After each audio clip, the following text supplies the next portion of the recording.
And so let's celebrate some summer launches. There's been countless summer launches here in the Facebook group. I tried to get everybody or get as many as I could. And I'll probably have to every single week play a little catch up on some of the businesses that were launched. And there were so many. Chill and Cheers mobile bartending service in Wisconsin. You got Madison Betts in Texas.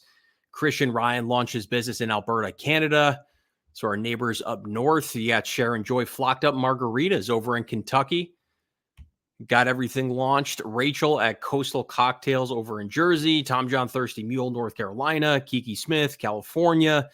The Mojo Mobile Bar Service in Florida. Then we had one today, actually. Straight Up Sips in Illinois. So representing all over the country. There's mobile bars all over the place. And again, I probably missed like 40 or 50 others and trying to just gather all those posts. So it's been a great summer seeing people in the Facebook group celebrate their first events and really see what's possible with their businesses and just get launched. It's incredible. So I'm going to get into a handful of questions that I thought were really beneficial to a lot of people. Again, focus on sales and marketing, getting the business started, avoiding mistakes, those types of questions. Before we dive in, check out the membership on mobilebarhub.com. Get all the courses, sales and marketing masterminds, starting your mobile bar business. All the modules are inside. I will start putting them out like a la carte mode because there's people looking for specifically the sales mastermind or how to start a business. But the membership has everything. You can ask me direct questions. We have live office hours. So it's usually 3 or 4 people coming into the live office hours. So you get that consulting. You don't have to spend thousands of dollars. You can ask me questions directly. And I answer questions with video responses just like this every single day. But rarely do a discount over 20%. It's $39 a month if you get the lifetime access. You can use the code AUG12 August 12th. For 35% off. That expires at the end of the day at midnight Eastern time. So go and check that out. But yeah, let's get into some questions here. So this one says, hi guys, is $500 for 5 hours too much? It includes garnishes, straws, napkins, portable bar, and it's for a wedding. Also, 1 hour is free before the wedding to set up the bar. It's about 60 to 100 people. That's a big range. But yeah, looking for some feedback on this pricing. And naturally, I mean, usually when people are asking these questions and it's under $1,000, you're going to get bombarded with comments of that's way too much money. That's way too cheap. You should be doing X and Y. This is what we do, which is all fair. And,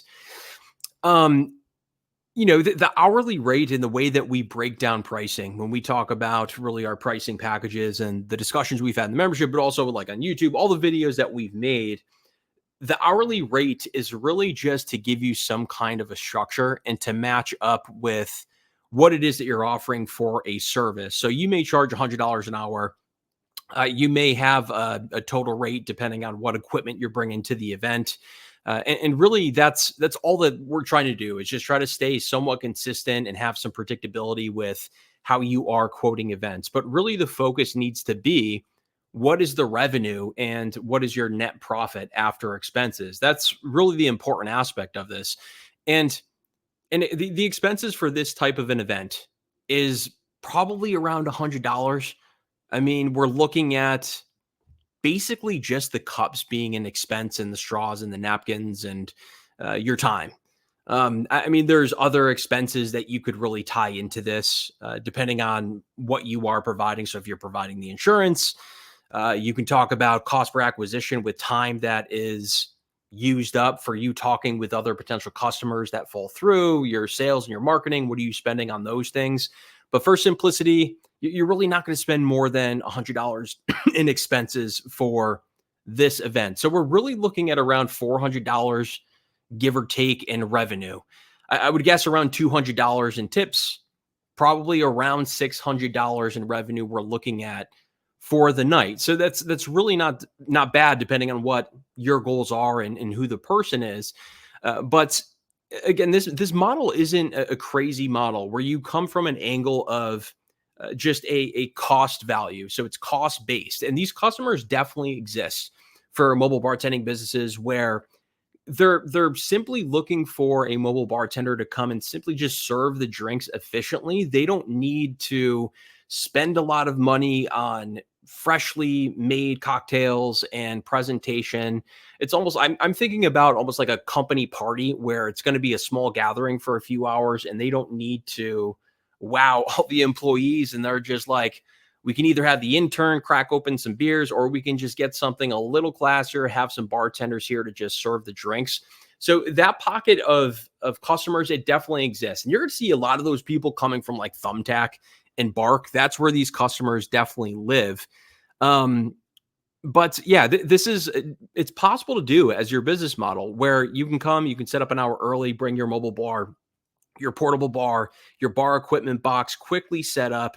The client, you tell them you have to provide the mixers, maybe you provide the garnishes, they have to clean up after, and then they have to pay for the insurance as well, depending on where you're going to travel for that specific event. So, um, with that said, I will say I would definitely charge more. This is not the space that I'm personally in. I mean, we closed probably 3 events last week for on average around 3,200 bucks. So this is not how I operate with my business.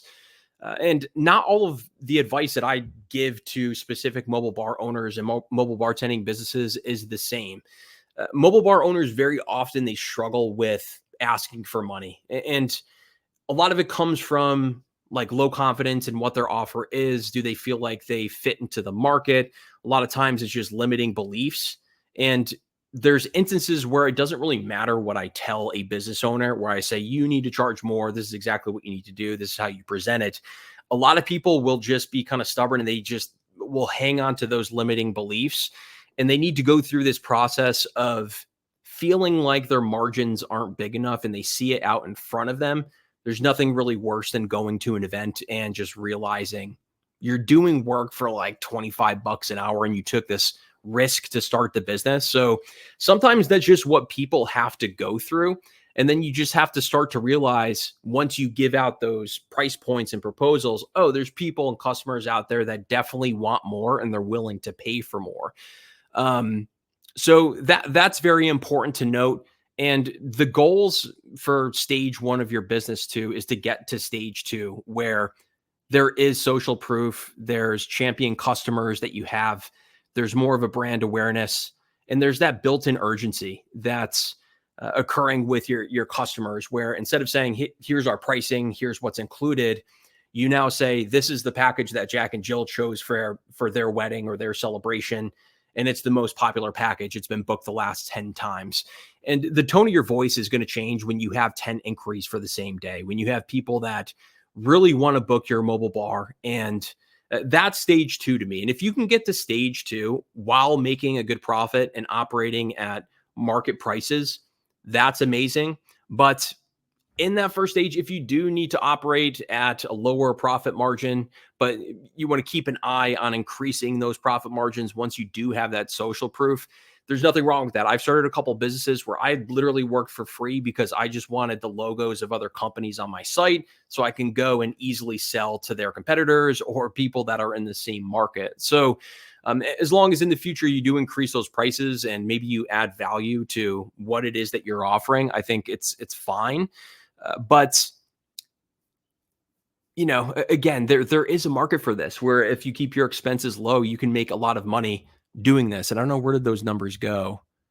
Yeah, 4 days a month, you're looking at an extra 28K per year. So if that's what your goals are, if you do this 14 days a month, you're looking at around 100 grand. I mean, you want to get to 10 days a month doing these types of events and making that money. But I think the model's fine. And again, there's customers that are there.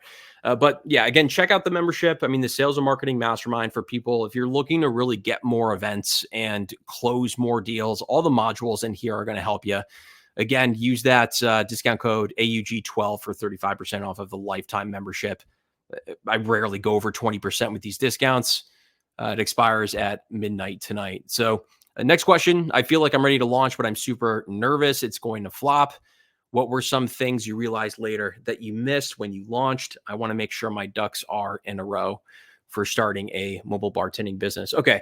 So another very common question, and I'm going to piggyback off of my mistakes with starting a business, but more so what I see is most common for mobile bars in our group, also in the membership with mobile bars that I've worked with. Really, what are they coming to me with if I ever work with them one on one as well? What is really just common problems that I do see? First thing you want to do is you definitely want to have a business plan. You don't need to write out the entire thing and have a 24-page document and get ready to present to venture capitalists. You don't need to have a full-fledged business plan, but you do need to have these bullet points in place so you at least know what the value is that you're offering to the market. Like, are you a bartender, like we mentioned in the last couple slides, that's just going to show up and bartend and have the client provide everything else? Or are you going to show up with a trailer with unlimited options, have a staff of 20, have every wine that's ever existed, and then you want to break down your financing as well? But hey, what's up, Hannah? I'm actually at work, but I will watch this later. Yes, it's going to be live. And hello from Cali. Finally caught you on live stream. Perfect. Yeah, we'll be doing this every Monday. We'll do a better job at kind of announcing the events as well. But yeah, back to it. I mean, the business plan, you want to break down what your value is going to be. The sales and marketing strategy probably is number one. Sales and marketing, sales is king. And knowing where your leads come from is really basic. The fact that you just talk to people once they're interested is really basic but essential. And just having a strategy in mind where you know why you're putting things in place from a sales and marketing perspective is very important. And we'll touch on a couple different factors in a future question here in this live. But sales and marketing, if you can get money coming into the business and just gain momentum with getting customers, getting reviews, it's so important.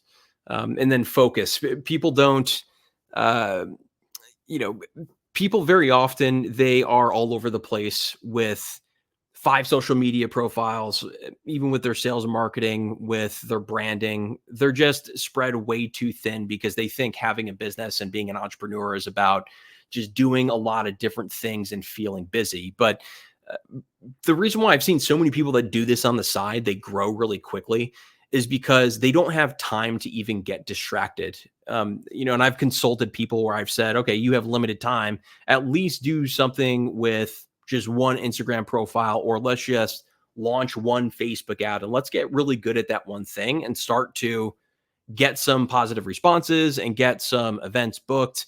And the fact that they can't get distracted very often is a good thing. So you want to get good at less. You want to get good at like either the Facebook ads or the Google ads or SEO or branding or just one social media profile and go deeper on those things. And you only need one channel to make a lot of money. That's all you really need. And evaluate your approach. There's going to be a big trial and error process. This isn't like a school test where you study, you get the exact answers, you go take the test and you get 100%. It's more of you learn a little bit, you go and you take the test, you get a C minus, you go back and you learn some more, take a new test and keep evolving. So you got to be uncomfortable with that approach. And those are the businesses that grow the fastest, who kind of quote a customer when they're uncomfortable. They just kind of do more things and take actions. They get feedback. They evolve very quickly. The growth comes from all the adjustments.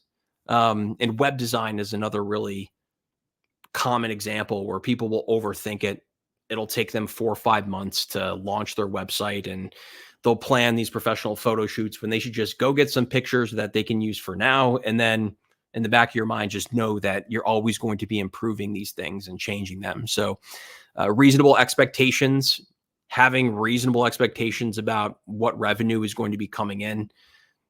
Why are you going to get to those revenue goals? What are going to be your strengths? But what may prevent you from actually getting there as well? And usually the answer to that is, I guess, like being aware of maybe some of your weaknesses. For me, it's organization. It's anything with a spreadsheet I absolutely hate. So certain things I may need to outsource.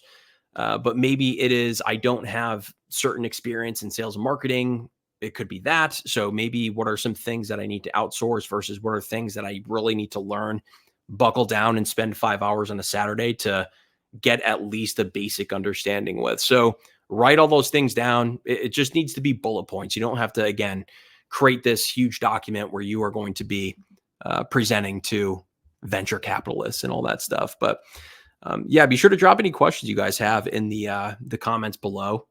I'll try to answer them here in this live. But if you're not in the membership, again, we have live office hours like this where usually it's 4 or 5 people. They'll hop in. You get all the consulting you need. I go deeper into specific topics. You can go into the community portal in there as well. Drop your questions, and I'm good with basically coming up with these video responses so you can take action and all that good stuff. And for right now, if you have a mobile bar, I'm doing free sales and marketing audits in there, and it's not going to be free forever because that takes a lot of time. So go and check that out. Next question. So September 2025, there's a wedding with 200 guests, 7.25 hours, 2 bartenders, bar back, 2 signature drinks, beer and wine, espresso martini. At the end, a little nightcap, I guess you can call it. And this is their first quote or first event that they're looking to close. So they have it at around $18.25 for 4 hours of service, then $95 an hour for the last almost 3.5 hours to bring it to a total of around $2,100. So my first knee-jerk reaction to this was, that's a long service time. We don't go over 5 hours personally. I know there's plenty of mobile bartenders that do a lot more, but that's a long service time, even if it is beer and wine for the most part. And, I think if somebody came up to me and they said, what's an event that you want to put together to make sure people punch each other at the end of the event? I would say almost 8 hours of service time, and let's have an espresso martini towards the end of the event. So I usually say try to keep it to 5 or 6 hours. But, beer and wine, that's going to help tame it. Just make sure you're being safe with keeping an eye on people that may be approaching over service, or maybe they're drinking on their own. Keep an eye on that stuff. I mean, that's just a long time, but can definitely do it.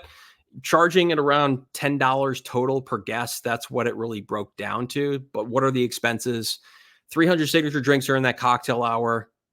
Probably looking at around $200 in expenses for those. I'm including the cups, the ice, the mixers. It sounds like this is a dry hire situation. So around $200, maybe less, maybe more, depending on what ingredients are being used.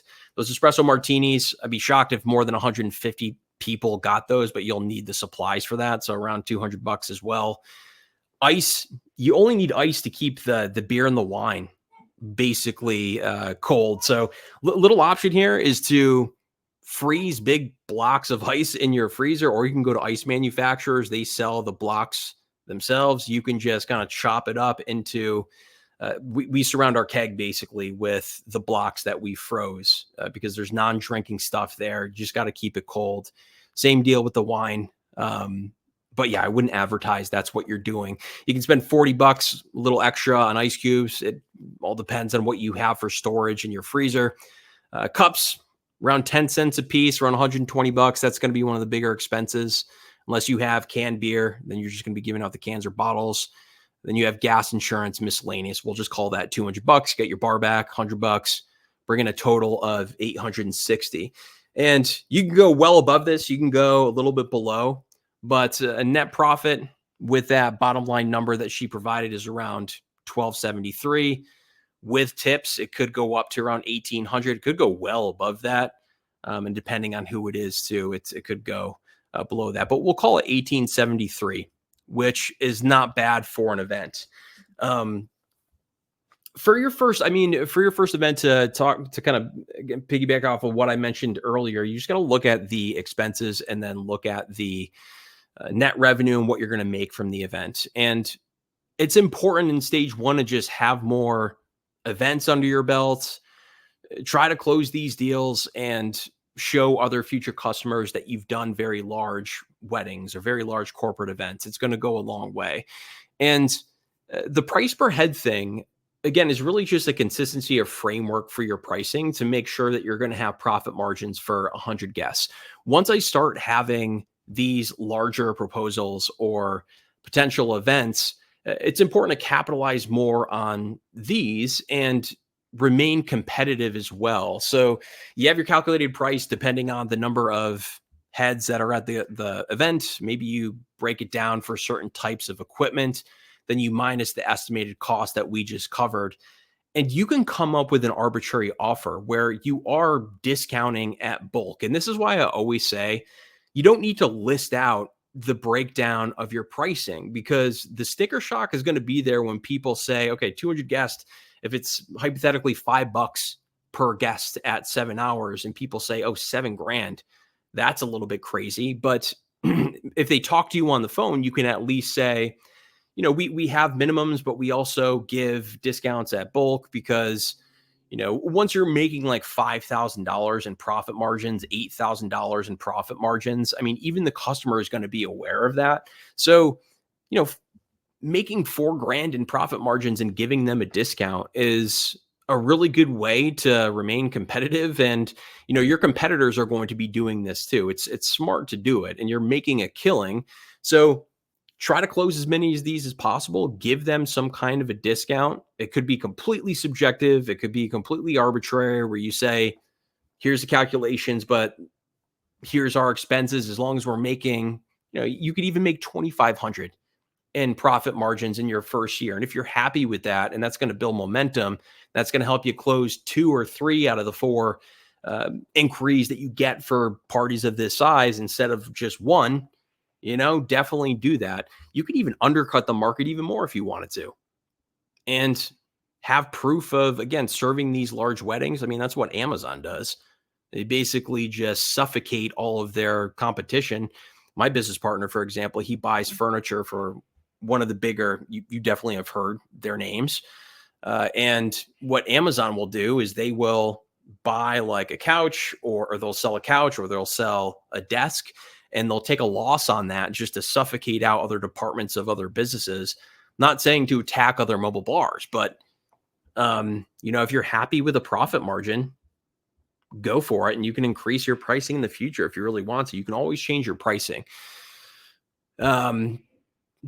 Yeah, next question here. I'll answer a couple questions in the comment section here below.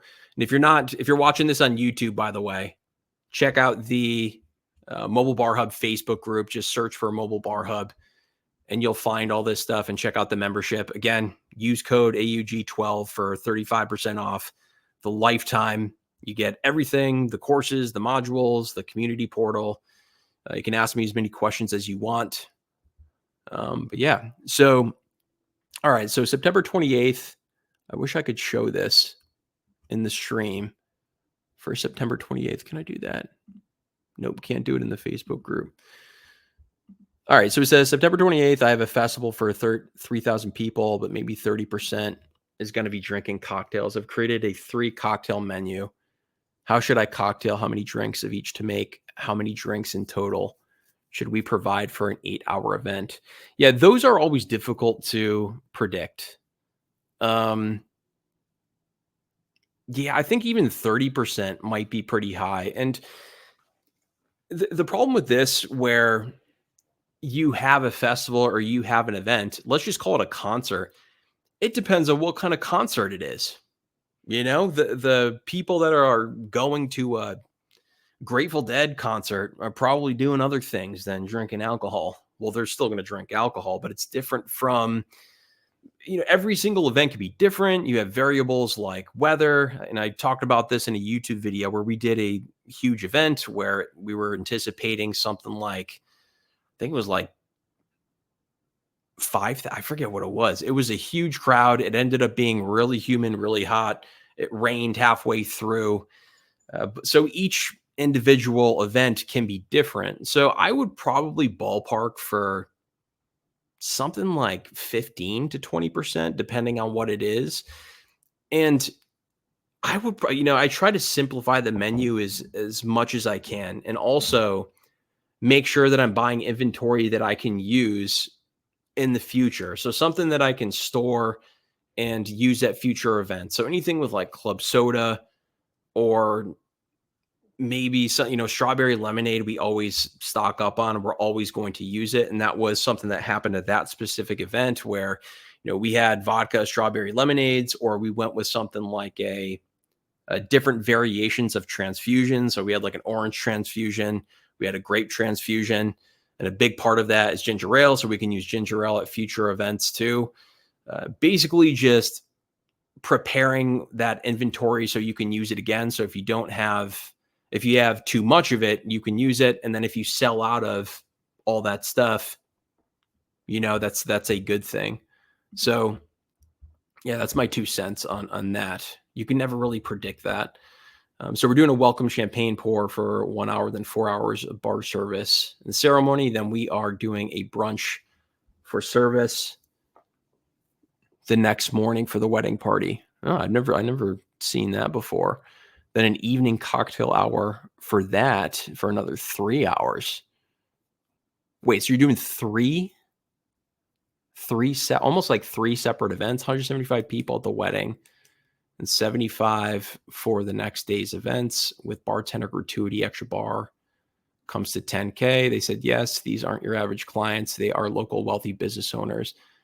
Yeah. Yeah, $10,000. I'm sorry. That's completely fair too for 175 people. And it's not just that, it's the fact that they're getting you and your staff for, basically 3 full days.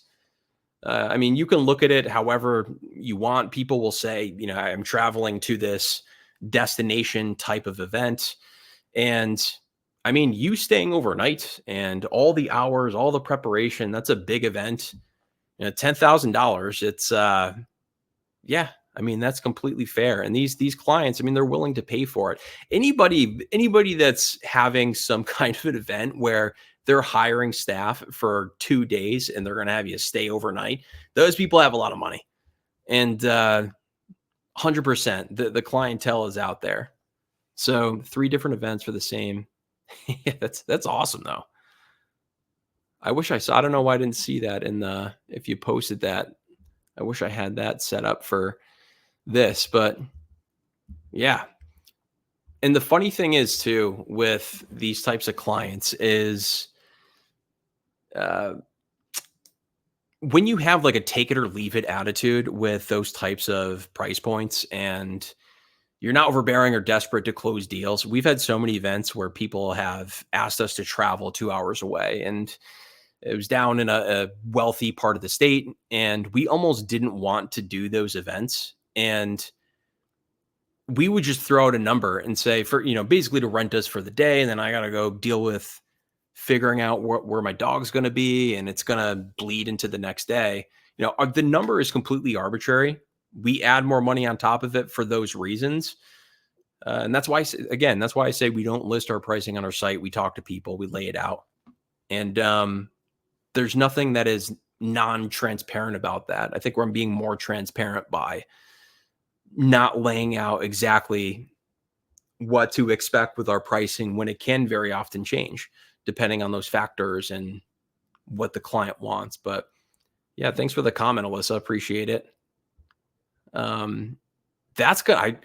I wish I could follow you around with a camera just to see that. That's almost like working at an all-inclusive type deal where you're going to start to know the customers a little bit. But all right, next question.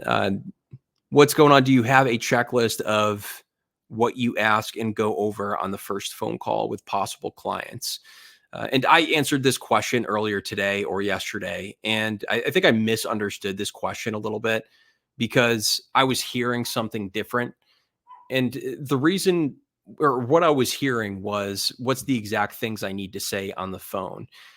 And my thought process is very often mobile bartenders, they ask for tactics instead of strategies and why to do certain things. And it's really important to note to have the right strategies in place. And that's a glaring issue that I see very often. And the goal of this phone call with potential customers is you got to build trust with them. That's really important. You want to uncover potential objections. I want to position myself as a problem solver, and I want to make the customer feel understood. That's what's going to help you actually close these deals. And The glaring issues that I see is just simply not understanding the buyer and what stage they're at. There's things like that that come into play, or knowing where your lead comes from. A lead coming from a directory versus coming from your social media, or coming from a Google search. The leads are going to act differently in these different avenues. But the buyer stage example, think about it this way. I'm looking for trucks right now, and I've been looking for 6 months, balancing, what has the best gas mileage, what is going to fit a baby seat, what is going to be able to tow our rig down a steep terrain, all that stuff. And I'm creating lists. And today, if I have 10 different trucks on that list and I'm still trying to figure out where I'm at or when I'm going to make my decision, or if I'm going to move forward, is going to be a lot different than in 2 months from now, where I say, okay, I definitely want a Toyota Tundra, or I definitely want a F-150. The conversation with a sales rep is so different. And I could still talk to a sales rep right now. Maybe there's a day where I'm impulsive and then I'm like, I want to quote for this specific truck, even though I might not be ready. If a sales rep is going to be really aggressive and try to bring me into the office without asking me the questions of, hey, where are you at in your buyer's process? Are you checking out some other things? And if he doesn't recognize that and he's too overbearing, it's just going to be a turnoff, and I'm going to cut him off pretty early on, instead of him nurturing that lead through the conversation. So I think there is a checklist and there's questions that you can definitely ask that I've covered in a lot of videos, but it's important to understand why you're asking them and to have that strategy in place. So a checklist, so a really basic example, a really basic checklist would be to confirm the event and the specs. So how many guests you have, get them saying yes a couple times. And I really want to get their idea or vision for the open bar. What cocktails, what beer, what wine are you looking for? All that stuff, and try to gauge where they're at and how they respond. And again, you're going to hear different profiles respond. It'll be somebody, again, who may know exactly what they want versus somebody who is saying something like, I'm really into like vodka base and I saw this signature cocktails, but I'm worried about making sure all the guests kind of have what they want. And really your follow-up questions are going to be based on what you're uncovering. So there are going to be adjustments based on that recognition of the customer, and then making them understand, are you dry hire versus are you providing? So do they understand what your business is, or do you need to educate them? Then, of course, you give them the ballpark pricing. Ask them, hey, does this fit your budget? Does it seem like that's what you're looking for? If you're getting everything that you needed with an open bar, does that fit your budget? Then you want to also get a time frame on them making a decision. That's also important. So, yeah, that's the point that I really wanted to harp on is you got to have a strategy, and you need to have an understanding of your buyers and where they're coming from before you implement those checklists of questions. The example I use in one of the membership videos is it's almost like when you're miserable with your job and you go to, let's say you sit on a park bench and you sit next to, I don't know, it could be like a life coach or something that's trying to sell you something. And you say, I hate my job. It's just really bogging me down. And if the life coach is just going to hit them with a, well, why don't you like it? Have you explored other options? Have you done X, Y, Z? And they're just kind of asking run of the mill questions versus the life coach who says something like, basically, okay, somebody in your spot, you got to understand, men don't find their stride very often until 40 or 50. Some of the most important men in the course of history didn't find their calling until they were age 50. And what they're doing is helping that person feel understood, which is the most important. And you can only do that by recognizing the situation. And that's a corny example of like a life coach, but you have to understand those parts of the sales process before you implement those checklists and tactics. But yeah, go check out the membership. Again, we go into the pricing strategies, we go into sales, marketing, starting your mobile bar business. There's 9 modules, downloads, templates, community portal where I answer your questions directly. And then we have live office hours as well. But yeah, that's it for today. Unless you guys have any more questions, I'm happy to answer any other questions that you do have.